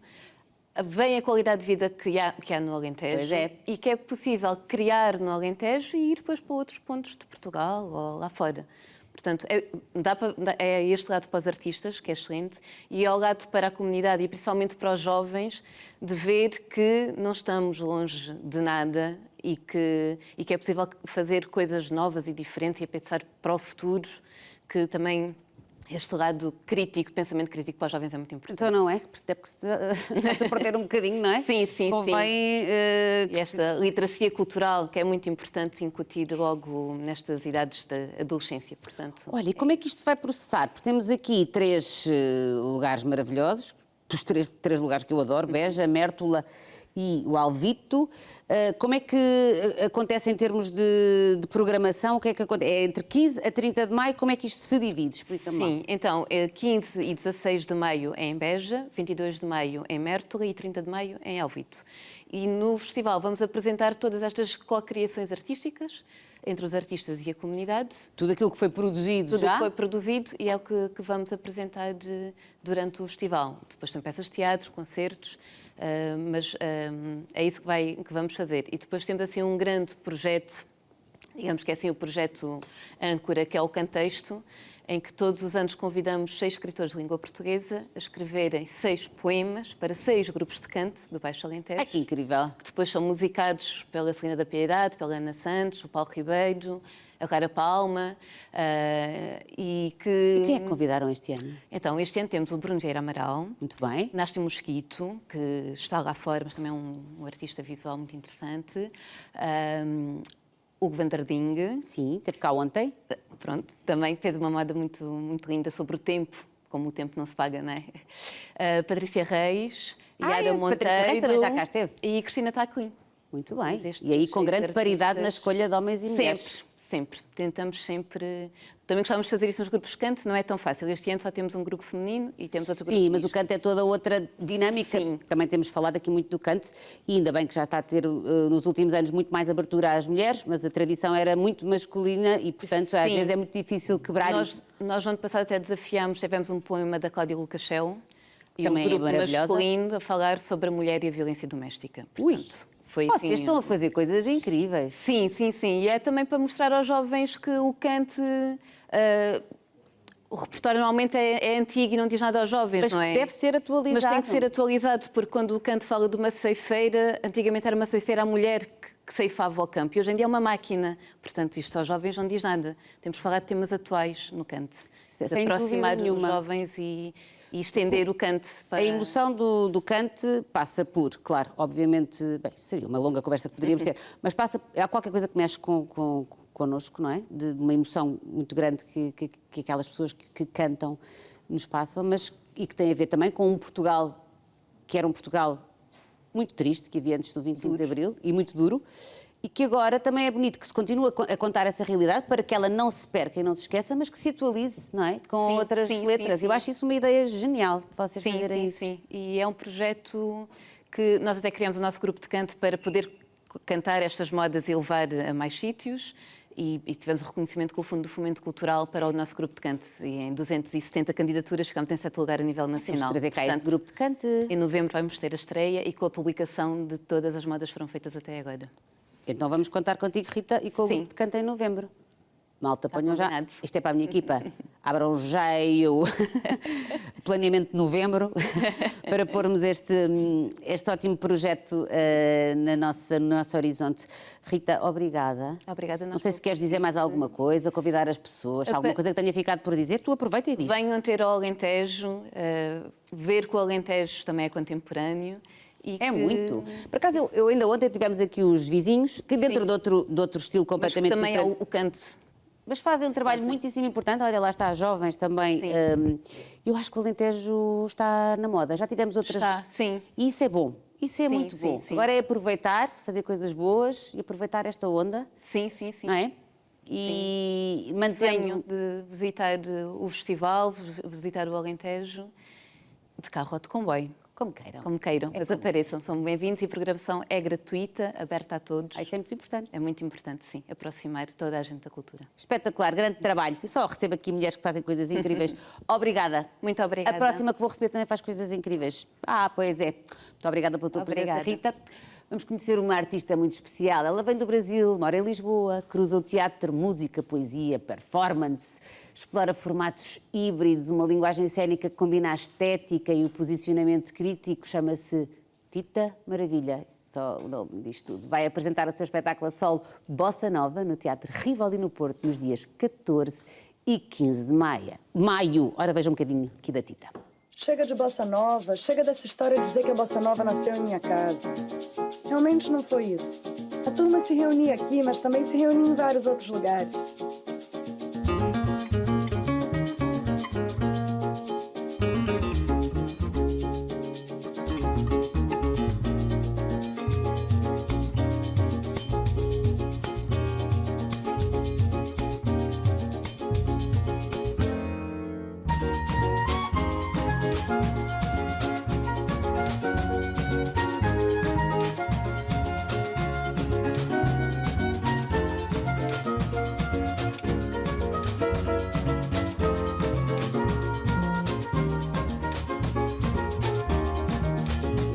Chega de bossa nova, chega dessa história de dizer que a bossa nova nasceu em minha casa.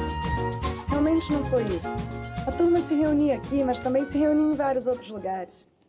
Olá, Tita, bem-vinda à nossa Obrigada. Intercidade. Vou começar com uma pergunta, temos aqui algum tempo de conversa e ainda bem, uma pergunta fundamental. Quem é a Tita Maravilha? Apresenta-te a quem não te conhece. Nesse momento, uma mulher cansada. Como quase todas. Mas com alguns sonhos e alguma esperança de que as coisas possam mudar e de que esse cansaço possa virar descanso e arte e coisa boa. E cansada por quê? Porque a vida não está fácil, não. O mundo não está fácil. Eu acho que tudo puxa para baixo, então tem qualquer coisa aqui que a gente tem que aprender a puxar para cima e arrebitar. É. Vai por aí, a gente pode começar por aí. E como artista? Como é que tu te defines? Porque é difícil definir-te como artista, porque tu expressas-te de maneiras muito diferentes e tens uma linguagem muito própria. Eu já vi ver um espetáculo teu, que adorei, só que me esqueço sempre do nome, a linguagem... Outra língua. Em que inventavas literalmente outra língua, era uma coisa incrível, adorei. Super. Eu acho que essa coisa, pronto, eu acho que desde o início me interessava também borrar a coisa. A primeira porta da minha experiência foi o teatro. Certo. E eu acho que tem qualquer coisa ali que tem uma amiga que falou no Dia Mundial do Teatro, uma coisa que me pega, que é, nem toda peça de teatro é boa, mas quando é boa, é arrebatador. Pois é. E aí tem qualquer coisa nisso que me vibra, mas depois fui descobrindo outras portas, como a performance, a música, e no meio disso tudo descobrindo questões também latentes que me pegavam junto, mais do que emocionar porque sim, só porque tem uma plateia. Tem qualquer coisa ali que me interessa, tenho histórias para contar, tenho... E tens coisas para dizer. Tenho coisas para dizer. Porque também és uma pessoa... Devíamos ser todos pessoas políticas, mas tu exerces como artista, não é? Porque fico pensando também que eu acho que não teria outra forma. E às vezes também o cansaço vem disso, de pensar demais. Eu sei. Tem uma história de uma família para contar e depois vão vindo ali aquelas vírgulas do tipo... Sou uma pessoa imigrante, às vezes me sinto deslocada, então tenho que me reposicionar nos lugares. Sou uma pessoa trans. Às vezes esquece isso, é um segredinho nosso, mas às vezes amor, eu preciso posicionar isso aqui no mundo. Certo. Sou mulher, venho de uma família de matriarcas e por aí vai, né? Então tem essas questões que me tornam política. Entendo também, gosto muito da ideia de micropolítica, de que às vezes a gente está fazendo política no supermercado e nem sabe. Que às vezes é a mais importante. E tem qualquer coisa nessa consciência do dia a dia, pronto, que me faz lembrar, fico me beliscando falando, olha, tem que se lembrar que você está viva e que... E falo uma coisa também que é, tentar ser feliz nesse momento é a minha maior vingança, porque eu acho que fico sentindo e percebendo ao lado assim, a depressão, ela acontece, a tristeza está aí, o mundo está difícil, mas vamos tentar ser feliz, gata, e aí?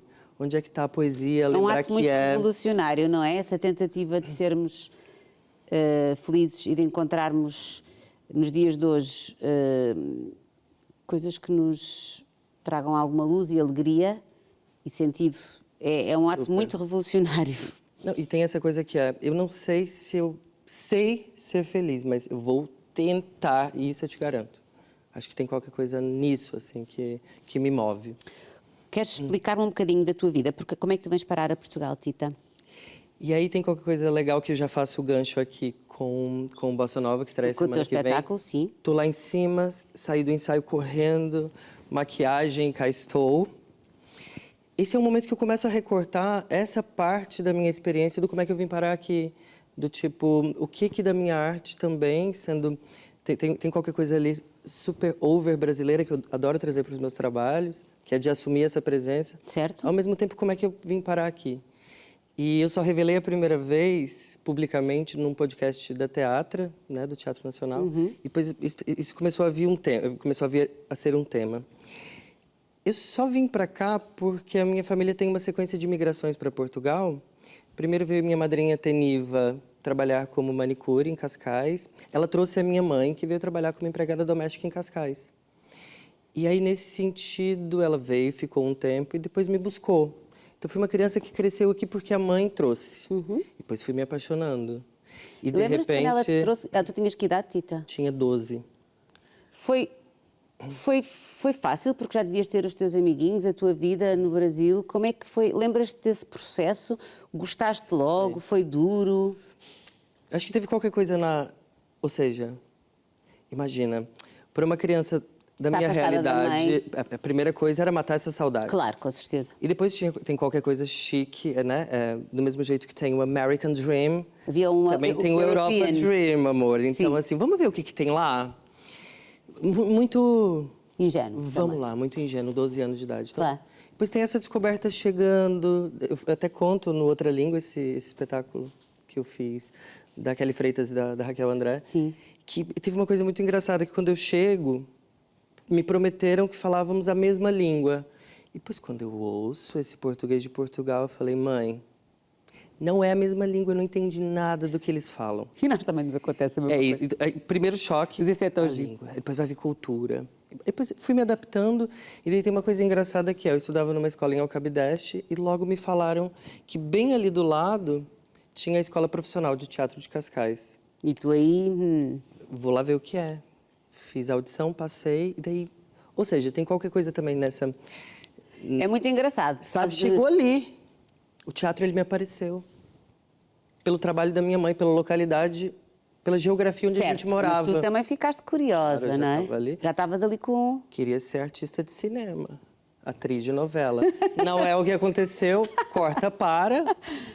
Mas acho que não é o que aconteceu, corta para, não sei se um dia não poderás ser, mas agora provavelmente cá em Portugal, que não é a mesma coisa que as novelas do Brasil, mas já estamos a fazer o nosso caminho e com muita dignidade, é assim mesmo, vocês já têm anos e anos e anos de novelas, mas eu acho que o teu caminho é muito, eu acho que é mais interessante do que isso, não é? Ou seja, tu fazes muita coisa diferente e tens trabalhado, olha, com os maiores em Portugal, da área, isso deve encher também de orgulho. Super. Não, acho que é um caminho e também tem qualquer coisa que me interessa ali. Eu falo muito dessa coisa que é... Eu faço de tudo um pouco, sem culpa, sem vergonha, aprendi isso com a minha mãe, vamos embora. E depois, por exemplo, nesse momento estou num momento super gostoso, onde estou estreando trabalhos em salas super generosas, grandes, renomadas, né? Que é o Rivoli e que é o São Luís. São então, incríveis. Tem coisa nisso que, poxa vida, né? Eu sinto o que está acontecendo. Ao mesmo tempo que trabalho por aí na noite. Certo. No chamado underground. Com muito carinho por esse universo também. E tem qualquer coisa que me interessa muito, que é conseguir borrar esses dois universos para que eles também não fiquem separados. Muito bem. Essa ideia de que o underground ele vai estar sempre escuro. O underground é onde a cultura urbana mais interessante desponta e acontece. E tem que haver, de facto, esse cruzamento de mundos. Super. Ao mesmo tempo que tem qualquer coisa ali que o financiamento normalmente fica... Ou seja, Certo. Como é que a gente vai brincar de... Então, me interessa muito pegar um pouquinho daqui e trazer para cá. Então, que as duas linguagens possam borrar de alguma forma e estar nesses espaços me interessa. Olha, e por que é que escolheste este nome artístico? Esse nome artístico é o meu nome. É o nome que eu escolhi para mim. Acho lindo. Mas Maravilha? Maravilha de Elke Maravilha. Elke Maravilha, uma grande referência de persona, de pessoa, de figura da televisão. É uma figura que, quando eu era criança, assistindo a televisão, é drag queen, é club kid, então teve qualquer coisa daquilo que me fascinou. Criança, anos 90, assistindo a televisão do Brasil. Era um absurdo nos anos 90. Tudo podia, os shows de calouros. Tudo. Então, Elke Maravilha. Então, teve qualquer coisa ali. É uma homenagem, de certa forma, também. Eu também, é isso. Pronto, já que eu pude escolher o meu nome, basiquinha não, vamos lá, Maravilha. Com certeza, se é para ser, eu acho é para que tem ser. tudo a ver. Não sei você. Eu também, eu concordo em absoluto. Olha, vamos falar deste teu espetáculo do Bossa Nova. Como é que tu, sem querer abrir muito, porque tu vais ter agora o Bossa Nova no Rivoli, não é? Vai estrear no Rivoli, depois vai em junho para Torres Vedras, para o Teatro Cine-Teatro de Torres Vedras, e depois, 26 a 28 de junho, tens no São Luís o tal espetáculo, agora eu vou tentar dizer, Extragirmos, porque tu tens esta maneira, tu tens esta cena de brincar sempre com as palavras e com a nossa dificuldade de as ler e de as dizer, e eu acho muito curioso. Super. Mas o Bossa Nova... Sem dar muito spoiler, mas abrindo um pouquinho, né? Certo, não podes dar o spoiler todo. Tá. Pronto, ali na Extragirmes eu já começava, primeiro, na ideia de interagir com clássicos. Quem pode e por que mexer nessa ideia de clássicos, né? Então, assim, por exemplo, para mim foi muito mais... Eu escrevi enquanto um projeto, né, da Bolsa Amélia Rei Colasso, do qual fui aprovada e me deram essa oportunidade de criar esse trabalho. E eu até falo, eu estou em negociação com o Tchekov para que ele possa se emocionar comigo. É um espetáculo onde eu, por exemplo, convido o Tchekov para tomar uma cerveja comigo e a gente consiga discutir a contemporaneidade. Vamos conversar? E, por exemplo, nessa minha ideia, eu já começo a trabalhar sobre um pouco da minha experiência enquanto pessoa precária, um pouco nesse sentido. Pronto, mas e se essas Extragirmes vivessem em Lisboa, numa situação onde está muito difícil conseguir casa, o salário não dá para pagar aluguel e não dá para ir no rodízio, tem que juntar dinheiro. Bom, então eu começo a brincar nessa ideia. Eu tenho um festival também que se chama Precárias, Festival de Performance, e essa é a ideia que eu tenho vindo a trabalhar. Então, o Bossa Nova é quase nessa ideia do... Quando eu falo Bossa Nova, em que você pensa? Normalmente num Brasil sofisticado, moderno. Né? Bossa Nova é aquela música que você ouve no restaurante chique, baixinho. Falei, isso me interessa, inclusive para que as pessoas pensem, o que a Tita Maravilha vai fazer com a Bossa Nova? Então, eu pego a história da Bossa Nova, eu trago ela, mas eu uso ela para contar a história da minha vida. E quase que para dizer assim, eu também sou sofisticada, chique, moderna, ao mesmo tempo que a história da minha família não é uma música baixinha, tocada voz e violão. A minha família é todo mundo falando ao mesmo tempo, é panela batendo, é cachorro latindo.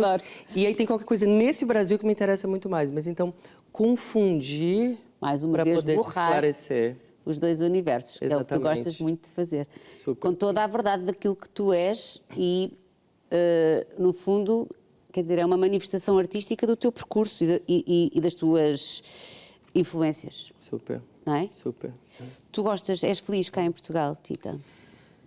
Felicidade é um conceito muito abstrato, mas eu estou melhor aqui, estou bem, estou em trânsito de novo, vou fazer uma viagem de 2 anos para uma próxima etapa da minha carreira agora, fica em stand-by, não posso abrir. Ai, meu Deus, que sonho! Mas deve ser bom, 2 anos? Vou estudar. Vou estudar, porque eu acho que vai ser importante para reconectar. Tem aqui uns objetivos dentro da pedagogia e dentro de transformar esse caos também numa produtividade. Socialmente tem algum interesse nessa ideia. Sou feliz. Eu fiz todo um mistério para te dizer. Sou feliz. Sabes que é uma coisa que me comove sempre, quando ouço alguém dizer que é feliz. Porque Porque é preciso alguma coragem para dizer isso, não é? Sim. E depois também é uma busca diária. Para que cantos eu vou olhar? Mas tem qualquer coisa até falando assim... Ai, eu preciso muito viajar sempre, sair, para inclusive depois voltar a entender. Puta que pariu. Eu moro numa... Desculpa. Tá mal. Eu moro numa cidade linda e que me recebe há muito tempo. Então, existe uma conexão muito direta com essa cidade, com a relação com essas pessoas e pessoas que vão marcando a minha vida. E tem qualquer coisa muito mais nas pessoas do que na... És uma observadora, por outro lado, privilegiada. É a única altura em que eu posso dizer isto, porque és uma observadora privilegiada daquilo que tem sido também uma vivência de Portugal, e tu, em particular de Lisboa, que nos últimos anos tem sido diferente. E eu gostava de perguntar se tu também sentes que temos de estar atentos e vigilantes às minorias, aos artistas, às pessoas que vêm, como tu, à procura de serem felizes no nosso país e que muitas vezes estão... Super. Sentes essa tensão? Objetivamente, e assim, tentando não passar os panos quentes também, tem qualquer coisa muito duro e muito feliz em ser o que se é. Sou o que sou e já desfruto disso, mas, olha, gente, tá difícil, né? Se você percebe, por exemplo, toda a dinâmica para sentir um pertencimento, por exemplo, do Estado, toda a negociação de uma segurança de estar legalizado, tudo isso acaba sendo uma correria a mais que só essas pessoas que vivem sabem. E aí, nesse sentido, é brutal mesmo e, mais uma vez, sendo imigrante, a gente tem que... São microagressões, não é? Não, que são macro, mas que são... E depois, se não houver um ativismo nesse lugar, acho que a palavra também, essa palavra ativismo, talvez ela assuste um pouco de imediato, mas assim, um trabalho social, de inserção, de capacitação e de olhar, por exemplo, quando eu trago a minha história, nesse sentido, objetivamente, é uma das vezes que eu posso dizer, sou privilegiada. Estou em teatros icônicos, estou ganhando meu dinheirinho, criando a minha história. Estás a contribuir para... E ainda tem isso, que é assim, muito dinheiro relacionado. Mas aí eu uso a minha história para saciar um pouco, por exemplo, a história... Eu só estou nos palcos em Portugal e talvez emocionando pessoas que gostem do meu trabalho, porque a minha mãe teve a coragem, a ousadia, a necessidade de vir para cá 14 anos atrás à procura de uma vida melhor. E aí, nesse sentido, eu só posso também ajudar a contar essa história. Claro. Que não começa em mim, que começa nessas primeiras mulheres corajosas que vieram, eu até falo disso no Bossa Nova, internacionalizar, no caso da minha mãe. E eu trago isso quase num lugar muito sofisticado, conto no espetáculo, dando um pequeno spoiler, que ela é minha artista favorita. E o meu espetáculo é dedicado a ela. Ela veio internacionalizar o trabalho doméstico, que ela faz tão bem, com tanta preciosidade, mas assim, com uma garantia, que aí eu faço assim, vos desafio a serem tão bons em alguma coisa, quanto ela é boa fazendo o que ela faz. Então, respeito, minimamente, dignidade, ou seja, é foda ficar buscando essas palavras. Não faz mal, porque o português brasileiro é um pouco diferente. É isso, vamos assumir. Vamos aceitar essa diversidade na linguagem, também na língua, não é? Há coisas muito mais ofensivas do que as palavras usadas nas alturas certas. Não se ofendam, desculpe, não é intencional. Tito, olha, obrigada. Mesmo muito interessante sempre acompanhar o teu trabalho. Eu vou acompanhando, há muita gente com certeza que se calhar só vai ouvir agora falar pela primeira vez desta artista, da Tita Maravilha, que vai continuar e que vai começar a acompanhar o teu trabalho. Espero que tenhas as salas cheias, que essa homenagem à tua mãe seja linda. Ela vai estar a ver? Não, ela está no Brasil e espero que numa próxima, quando estiver em Lisboa, eu consiga ter um dinheirinho e trago ela para assistir. Mas deve ter um orgulho gigante na filha. O coraçãozinho dela vibra. Eu vejo a emoção. Claro que sim. E que continues a ser feliz em Portugal e que Portugal continue a merecer o teu brilhantismo e a tua arte. Muito obrigado. Obrigada eu. Obrigada eu. Super. Bom, e nós acabamos aqui este Intercidades, que foi maravilhoso. Eu gostei muito. Foi literalmente uma maravilha. Até amanhã.